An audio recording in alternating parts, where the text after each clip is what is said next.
Superstar Shakib খানের soldier সিনেমার একটি শুটিং ভিডিও সামাজিক যোগাযোগ মাধ্যমে ঝড় তুলেছে। মাত্র কয়েক ঘণ্টার মধ্যেই ভিডিওটি ভাইরাল হয়ে যায়। ভাইরাল ভিডিওতে দেখা যায় একটি রাজনৈতিক জনসভায় এন্ট্রি দিচ্ছেন শাকিব খান।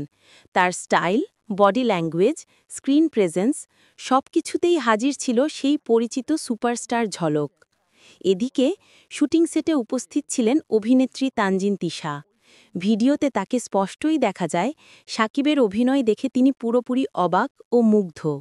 অনেকেই মনে করছেন, নিজের প্রথম সিনেমায় এমন একজন সুপারস্টারের সঙ্গে কাজ করা সত্যিই যে কোনো নতুন নায়িকার জন্য ভাগ্যের ব্যাপার।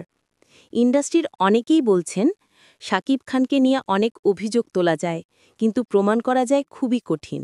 কারণ ক্যামেরা অন হতেই তিনি একেবারেই অন্য মানুষ, ডেডিকেটেড, স্মার্ট, আর্টিস্টিক।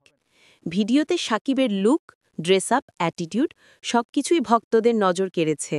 আর সেই কারণেই হয়তো ভিডিওটি এখন সামাজিক যোগাযোগ মাধ্যমে ঝড় তুলেছে।